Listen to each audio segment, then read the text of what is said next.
इब्न अरबी जनूबी अंदलुस में मुसलमानों की हुकूमत कायम हो जाने पर तकरीबन 8वीं सदी में जा बसा था। आपकी पैदाइश जनूब मशरक़ी अंदलुस के शहर मुर्सिया में सोमवार की रात 17 रमज़ान मुबारक 560 हिजरी बमुताबिक 28 जुलाई 1165 को हुई। आपकी विलादत के ज़माने में मशरक़ में अल-मुस्तंजद बिल्लाह खिलाफत अब्बासिया की हुकूमत थी। इब्न मर्दनिश मुर्सिया और बलनसिया पर हुक्मरान था और बकिया स्पेन पर अबू याकूब यूसुफ बिन अब्दुल मोमिन मुवहिदीन का तीसरा सुल्तान हाकिम था। इब्न अरबी खुद लिखते हैं कि मैं जुम्मा के दिन खतीब को अल-मुस्तंजद बिल्लाह के नाम का खुतबा पढ़ते सुनता हूँ।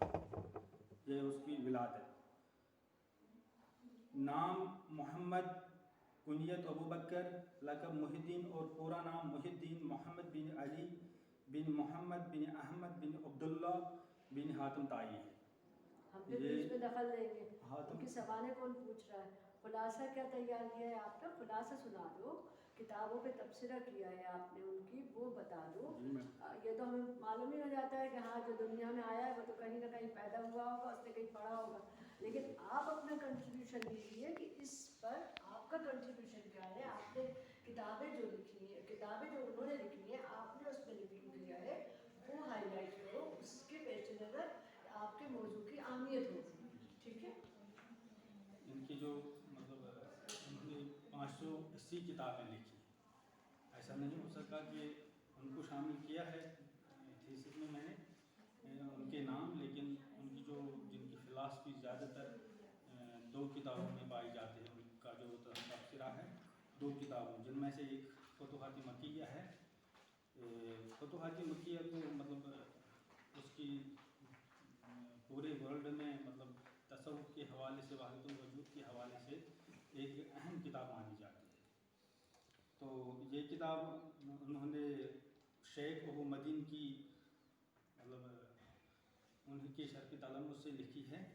ये खुद कहते हैं कि मैंने इस किताब का नाम फतुहात मक्किया फ़ी मारिफ़त असरारुल मालिकिया व मालिकिया इसलिए रखा कि इस किताब में मैंने अक्सर वो बातें बयान की हैं जो अल्लाह तबारक व तआला ने मुझे बैतुल मुकर्रम के तवाफ़ और हरम शरीफ में मराक़िबा के दौरान अता फरमाए। मैंने इसके अबवाब मुकर्रर किए और इसमें लतीफ़ मुआनी भर दिए और इस्लामी सकाफ़त पर इसकी वसी मुआनी व मफ़हूम के एतबार से एक मबसूत और जामे तालीफ़ है।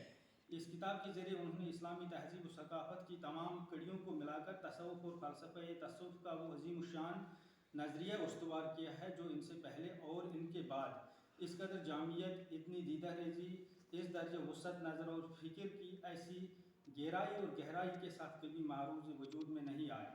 फतुहात में जहाँ इब्न अरबी की इल्मी व विजदानी जलालत और रूहानी रिफ़त अपने पूरे उरूज पर है, वहाँ कारी की बेचार की इनके असलोब बयान के आगे सर झुकाए खड़ी है। कदम कदम पे इबहाम की इंतहा गहराइयाँ हैं। उर्दू में फतुहात मक्किया के 2 तराजुम शाये हुए। पहला तर्जुमा मौलवी मोहम्मद फ़ज़ल ख़ान ने 1913 में शाये करना शुरू किया, जो रिसाला की सूरत में छपता था, जिसकी ज़ख़ामत 100 सफ़हात थी। इस किताब के जो मतलब 3000 अबवाब फतुहात मक्किया की, तो उनको 6 फ़सलों में मैंने मुनक़सिम किया है। यहाँ फ़सल अव्वल इल्मी तसव्वुफ़ के बुनियादी मबाहिस यानी मआरिफ़ को मुहीत है।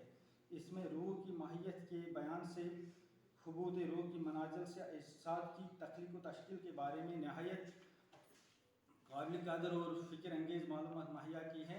ये फ़सल दरहक़ीक़त कायनात और रब कायनात के बारे में इन असरार व गवामिज़ के बयान के लिए वाक़िफ़ है, जिनसे मखलूक़ व खालिक़ के राबतों का इदराक और इनकी अज़मत का एहसास उभरता है। फ़सल दोम मैंने अमाल बातिनिया और इंसानी क़ल्ब व नज़र पर इनके असरात की अहमियत के बयान के लिए मखसूस है। खसाइस और शुमाइल ज़ात के हर पहलू को इसमें शामिल किया गया है। इसी तरह ये फ़सल जो हर इंसानियत के लिए दस्तूर अमल बन गई है। तीसरे फ़सल में अहवाल का बयान है। इसमें ज़ात के अहवाल और इनसे मुरतब होने वाले असरात का तज़किरा है। चौथी फ़सल में मनाज़िल हकीकत पर बहस है। ये दरअसल हक़ाइक़ ज़ात की मुख्तलिफ़ مظاہر ہیں جن میں حقیقت الحقائق جاری و ساری ہے۔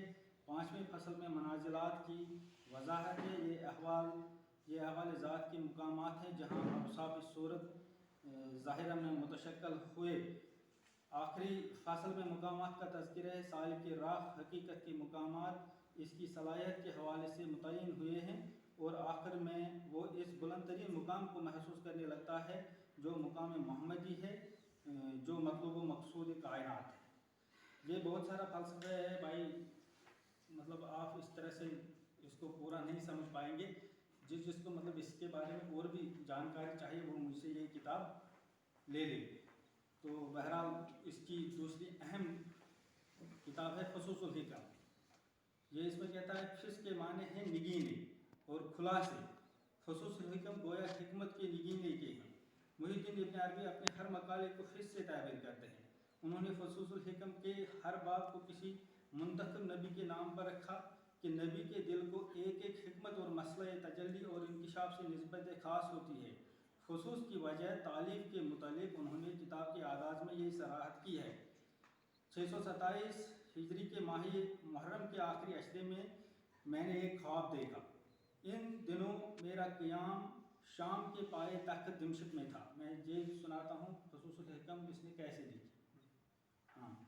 خواب میں مجھے حضور نبی اکرم صلی اللہ علیہ وسلم کی زیارت نصیب ہوئی۔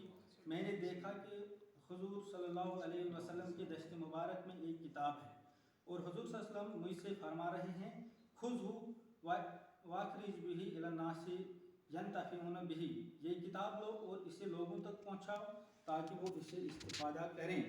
اس پر میں نے سر اطاعت خم کیا، مطلب انہوں نے یہ مان لیا ہاں میں لے لوں گا لوگوں کے اوپر۔ اور حضور صلی اللہ علیہ وسلم نے خواب میں جن مطالب و معانی کا القاء میرے جانب فرمایا تھا انہیں پورے اخلاص نیت کے ساتھ کسی بھی کمی بیشی کے بغیر ضبط تحریر میں لا کر امت کے سامنے پیش کر دیا، اور اسے پورے عرصہ تعلیف کتاب میں ہمیشہ میں دست بددعا رہا کہ توفیق عزت میرے شامل حال رہے، اور شیطانی وساوس و اوہام و خیالات سے میری حفاظت ہو، اور حق تعالیٰ اپنے نفعات خاطر سے مجھے نوازتا رہے تاکہ میں جو کچھ لکھوں وہ حضور صلی اللہ علیہ وسلم کے ارشادات و خیالات کی ترجمانی ہو، میری اپنی کوئی بات اس میں شامل نہ ہو۔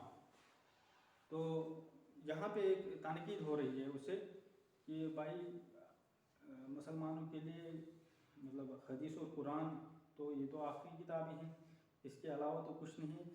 یہاں تنقید ہو رہی ہے کہ بھائی آپ کو کس نے دیا ہے؟ یہ کہتا ہے کہ حضور صلی اللہ علیہ وسلم نے مجھے خواب میں دے دیا ہے کہ یہ نسخہ جو ہے یہ لوگوں تک پہنچاؤ، تو پھر آپ یہ کہاں سے لاتے ہو آج 1165 ہجری میں؟ تو لوگ اسے پھر اسی لیے مطلب شیخ الاکبر کے ساتھ ساتھ امت کا شیطان بھی کہتے ہیں، ہے نا، یہ ہے اس کی۔ تو خصوص الحکم الہیات اور فلسفے تصوف پر ایک گراں قدر اور بے مثال تفسیر ہے۔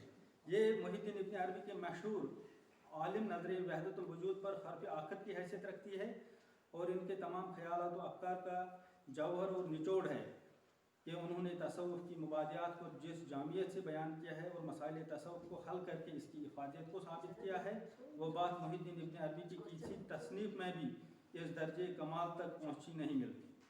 مطلب اس کا جو فلسفہ ہے ٹوٹل وہ اسی کتاب میں فتوحات مکیہ کے بعد چھپا ہوا ہے، اس میں خصوص الحکم۔ ماشاءاللہ، چلو ہو گئی۔ اچھا چلو پھر ٹھیک میڈم ایک اور اس کی تفسیر ہے، خاص کر تفسیر کا سنو تھوڑا بہت سر۔ ایک ہی پوائنٹ، کتاب الجامع و تفصیل فی اسرار معانی التنزیل کے نام سے ابن عربی نے 66 جلدوں پر مشتمل قرآن مجید کی تفسیر لکھی جو سورہ کہف کی آیت 59 تک ہے۔ خالی سورہ کہف مان کو یہ نصف قرآن ہے، اس کی تفسیر تو انہوں نے 66 جلدوں میں کی ہے۔ کتنی بڑی شخصیت ہے۔ آپ کا موضوع کیا ہے؟ محی الدین ابن عربی اور ان کی عربی ادب میں خدمات۔ تو ابن عربی کے بارے میں تو بڑی طرح طرح کی باتیں ہیں، آپ کو کیا تبصرہ ہے آپ کا حفوات پر؟ جی سر، اس उसके मतलब उनका जो पहलू है तसव्वुफ का और मुबालगा मेहदी का और जी सर दीन से बाहर निकल जाने का, वो सब ये इससे मुताला किया आपने? नहीं। फ़ुसूसुल हिकम एक किताब है उनकी मशहूर किताब, वो कहते हैं कि मैंने ये किताब इस वजह से लिखी कि रसूलुल्लाह सल्लल्लाहु अलैहि वसल्लम ख्वाब में आए तो उन्होंने एक नुस्खा मुझे दिया। लोगों तो अगर ख्वाब में कोई चीज़ दिखे तो वो गया कुरान शरीफ की तरह है।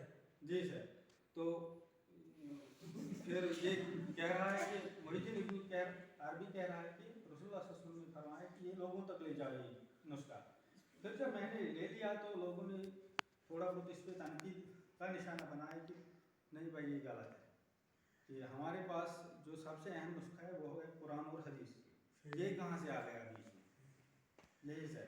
अरे वो तो अभी ये कही नहीं है कि उन्होंने अल्लाह के रसूल को देखा होगा, वो तो मुमकिन है शैतान हो। क्योंकि उलमा का मुत्तफ़क़ा फैसला है कि सहाबा किराम ने क्योंकि अल्लाह के रसूल को देखा था अपनी आंखों से, इसलिए अगर उनको ख्वाब दिखे तो ठीक है, हमें देखो तो पता नहीं कौन सामने आ गया होगा मैं अल्लाह के रसूल हूँ। सर इसी ने ऐसा भी कहा लोगों से कि नहीं, जो जिसको रसूलुल्लाह सल्लल्लाहु अलैहि वसल्लम ख्वाब में आए तो मान लो कि उसको मतलब ज़ाहिरी शक्ल में वो आए, तो लोगों ने फिर भी नहीं, फिर उससे उम्मत का शैतान जैसे लक़ब से ही नवाजा गया। तो उस मौजूद को आपने ज़्यादा नहीं छेड़ा है, अरबी अदब के ज़्यादा छेड़ा है। उसकी तफसीर तो अरबी में आता है सर, किताबुल जामा व तफसील फी असरार मानी तंजील, उसकी 66 जुल्दों पर मुश्तमिल ये कुरान मजीद की तफसीर लिखी। ठीक है, लेकिन उसका मुताला भी करिए। अब तो बहुत ज़्यादा किताबें आ गई हैं इस मौजू पे, ताकि PhD जो है वो आखिरी डिग्री है इल्मी, कि आपको जितना आपको हासिल करना था अल्हम्दुलिल्लाह आ गया, अब बढ़ेगा नहीं। तो इसलिए कोई आप एक्सपर्ट हैं इब्न अरबी के बारे में, आपको मुकम्मल एक्सपर्ट होना चाहिए। और इस तरह के कोई भी सवाल करे तो हर सवाल का जवाब आप दे सकें। मुताला जारी रखें, आपको अभी चाबी मिली है, अभी ताला खुला नहीं है।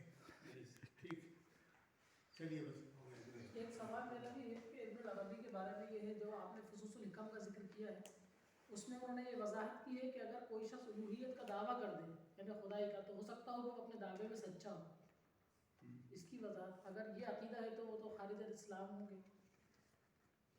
उसी किताब फ़ुसूसुल हिकम के हवाले से कई मुतनज़्ज़िन ने एतराज़ किए हैं, उसमें से एक सवाल ये भी है कि अगर कोई उलूहियत का दावा कर दे तो हो सकता हो कि वो अपने दावे में सच्चा हो।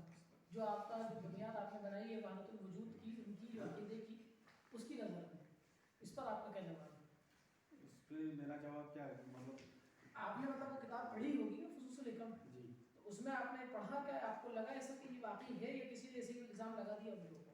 नहीं, वाकई है इसमें, लेकिन जो क्रिटिक करने वाले मतलब तनकीद करने वाले हैं उन्होंने फिर तरह तरह की मतलब उस पर ये इल्ज़ामों में तो सबसे बड़ा इत्तेहामात इल्ज़ाम लगाए हैं कि कहीं कहता है वो ऐसा है वो ऐसा है, लेकिन पता नहीं उन्होंने पढ़ के बताया है या ऐसे बताया, वो तो पता नहीं।